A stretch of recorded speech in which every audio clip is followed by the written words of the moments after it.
Hey, how's it going guys? Phil here, and in this video I'll show you how to upgrade your ASUS TUF Gaming A16 gaming laptop.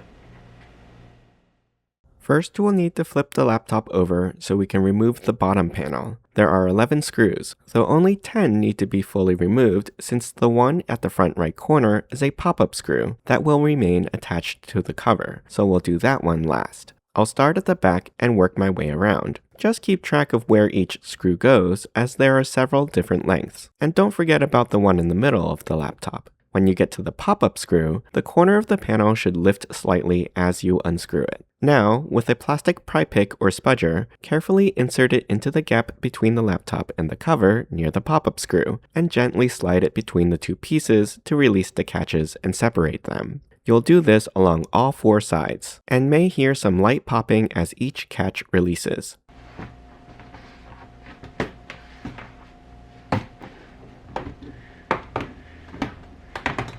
Then you can lift the bottom cover off easily.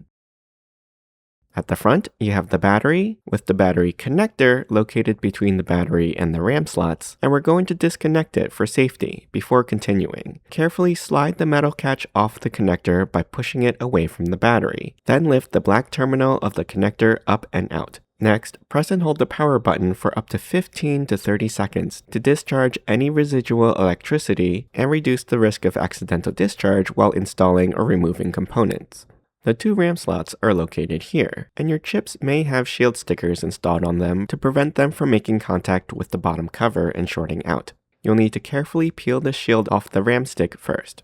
Then to take out the RAM, pull outwards on the two metal spring clasps to either side, and the chip should pop up slightly, allowing you to remove it from the slot at an angle. This laptop uses 5600 MHz DDR5 RAM, and both sticks in my machine are 16 GB for a total of 32 GB installed. However, this machine can be upgraded to 64 GB total by using two 32 GB RAM sticks instead.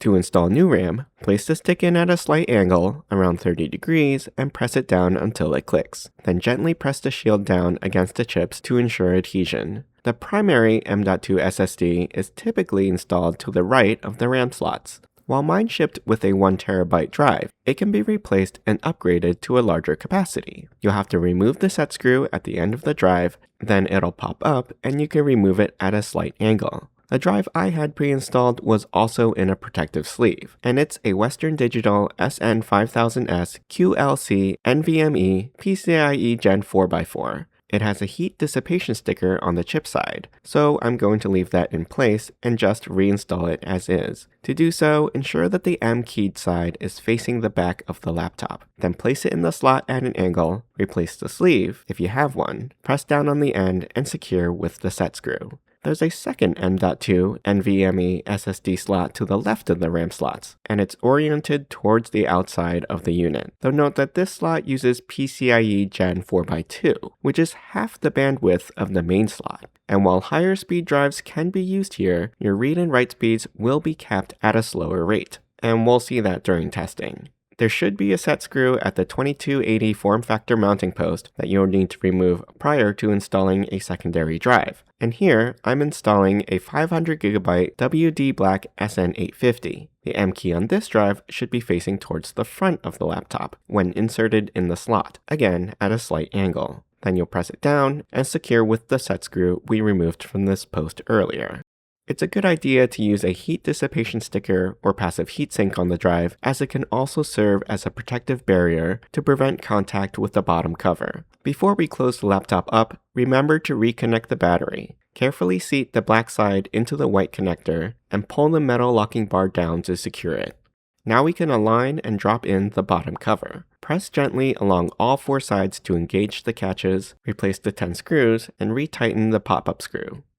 Now we can flip it over and turn it on. If after installing new components, you find that the laptop doesn't turn on when you press the power button, you'll need to plug it in using the original power adapter, then power it on. When the ASUS logo appears, press the F2 key repeatedly to enter the BIOS settings. Here we can see the total memory installed is still 32 GB, since I didn't have any new chips to replace the old ones. So now you can see that both drives appear under storage. If you've installed a brand new secondary drive, you will need to use disk management to initialize, create, and format any partitions. And you can check out my video in the info bubble above for those steps. Since I've previously used this WD Black, it shows up in Windows Explorer as Drive D. And when benchmarking this drive, I was only able to achieve 3,500 megabytes per second read and 3,300 megabytes per second write, which is well below the rated capabilities of the SN850, which are 7,000 and 5,300 megabytes per second read-write respectively, since, as noted earlier, the slot that it's installed in uses the slower PCIe Gen 4x2 interface.